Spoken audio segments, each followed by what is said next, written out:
Okay guys, so in our last class that we did the week before, we saw that we stopped by looking at the static error constants. So if you have a look here, these are our static error constants. We've got three. It is Kp, Kv and Ka. Kp stands for the position constant, Kv stands for the velocity constant, and Ka stands for the acceleration constant, right? So now Kp we defined as limit s tending to 0 g of s, while Kv is limit s tending to 0 s into g of s, and Ka is limit s tending to 0 s squared into g of s. Now based on this, we were able to rewrite the steady state error formula, right? So for the steady state error formula for a step input, we saw that we can now write it as 1 divided by 1 plus Kp, where Kp is equal to limit s tending to g of s, right? If you look back in our previous videos, you'll see that this is exactly how we defined the steady state error for a step input.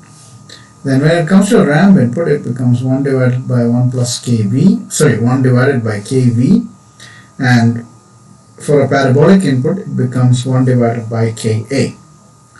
Now, what we need to do today is we need to define what is the steady state error for a type 0, a type 1, and a type 2 system. So, before we go into this table that we have here, let us look at what do you mean by a system type. So there are basically three types of system types that we will be studying, right?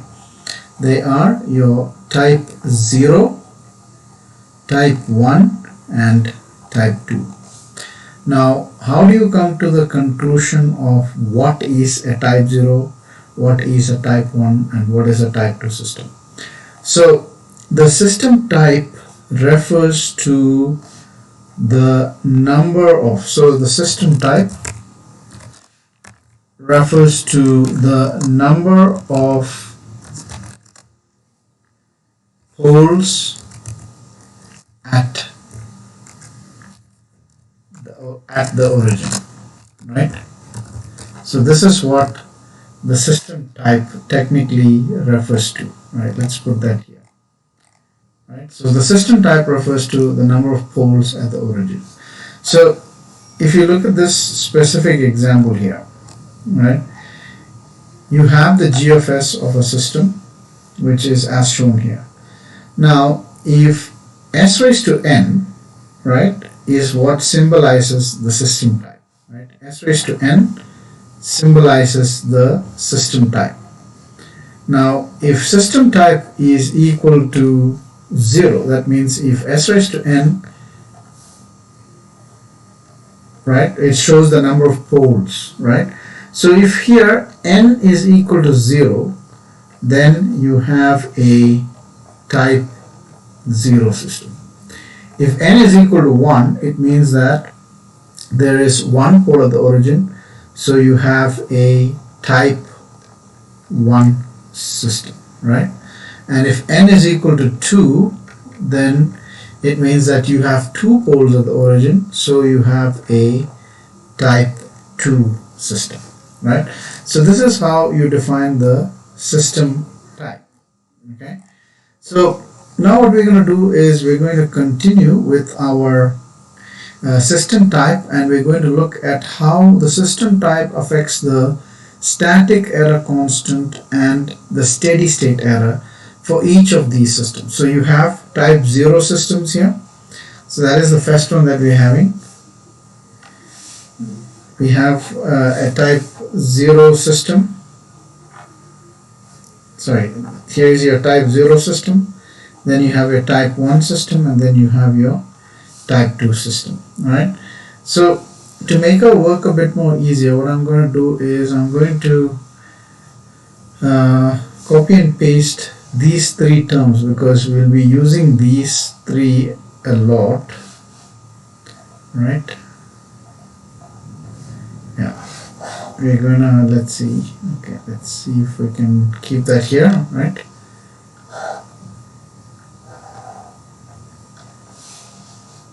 Let's copy that and bring that over to the bottom where we will be doing a lot of our work. Right, let's put it here, right?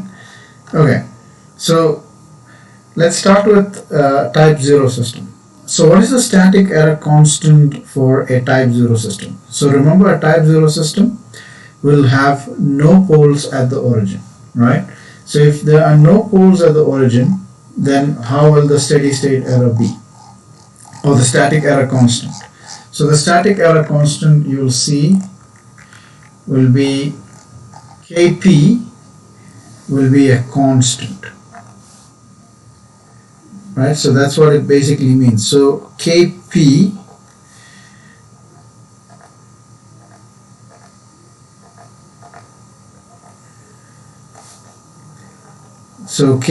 will be a constant. Okay, why is Kp equals to a constant? Because remember, what is the formula? It is limit s tending to 0 g of s. So if you have that kind of an equation, you'll see that the static error constant Kp will be a constant value, right? Well, now if we take this second one, that is the ramp input, then in this case, what will be the value of Kv? So here Kv will be equal to 0. Why is that? Because if you have a look here, it will be limit s tending to 0 s into g of s, right? And then over here again, Ka will be limit s tending to 0 s squared into g of s. So this will be Ka is also equal to 0, right? Now to make this a bit more easier, let's just take a simple example here. Let us take that the system is equal to 1000, that is g of s is equal to 1000 into s plus 8 divided by s plus 7 into s plus 9. Now in this instance, this will make it a bit more easier to understand. In this instance, what will be the value of Kp?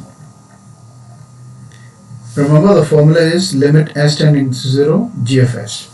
So if you put s is equal to 0 in this case, you will get 1000 into 8 divided by 7 into 9, if I'm not mistaken. Let's do a calculation there. It should be 1000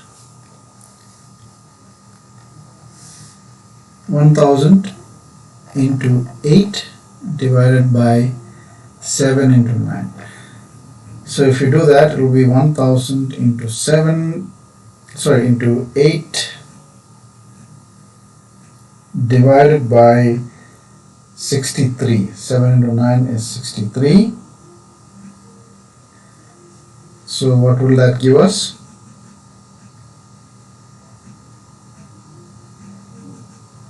Divided by 63 will give you 126.98. 126.98, which is a constant value. That's why I've indicated as a constant here. What will be Kv in the same instance? In the case of Kv, it is limit s tending to 0 s into g of s. So if you put a s outside here, right? If you put a s outside this bracket, you'll see that immediately the s will be 0, so it will be 0 multiplied by g of s, which is equal to 0. That is why I've indicated it as 0 here. Similarly with the case of Ka, because in Ka the only difference is that it is s squared into g of s. So once again it will be g of s multiplied by s squared. So if s squared is 0, then g of s will be equal to 0. So that means that you have three conditions. Kp is a constant, Kv equals 0, and Ka equals 0. Now if you substitute this into the error formula, which is 1 by 1 plus kp for a step input, you will see that this is now a constant value. It is some constant, right? So if you look at the example that we have here, that's a good sign. So if you have a look here, if you take this as 1 divided by 1 plus kp, this will be equal to 1 divided by 1 plus 126.98, right? So that would mean something like 1 divided by 1 divided by 128, isn't it? Or somewhere around there, which will give you something like 0,007, right? 0,007. So it is a value, it is a constant value. But now what happens here is that when you look at kV, right, the case of kV, when you get 1 divided by 0, you get infinity, and when you look at Ka, it becomes 1 divided by 0, it again becomes infinity. So the error becomes infinite for a type 0 system. Now if you look at a type 1 system, in a type 1 system, what will be the value of Kp? So let's just take a look at a type 1 system here. So instead of having this system, which was a type 0 system, I'm going to now replace it with a type 0 system, type 1 system, and we're going to do our calculations there, right? So let us do this.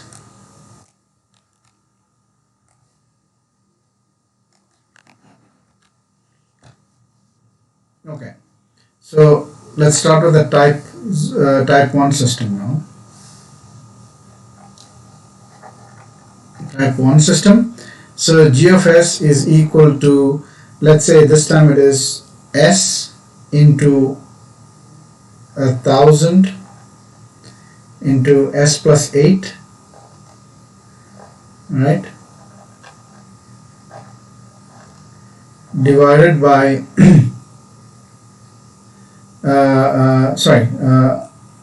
we said it's a type 1 system, right? So let's draw a type 1 system. It will be g of s is equal to 1000 into s plus 8 divided by s into s plus 7 into s plus 9.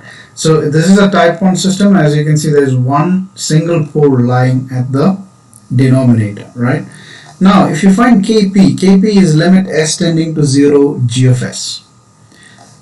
Now in this equation, if you put s is equal to 0, you get 1000 into 8 divided by 0 into 7 into 9, which means you get 1000 or 8000 divided by 0, which is equal to infinity, which means that for a type 1 system, Kp is equal to infinity.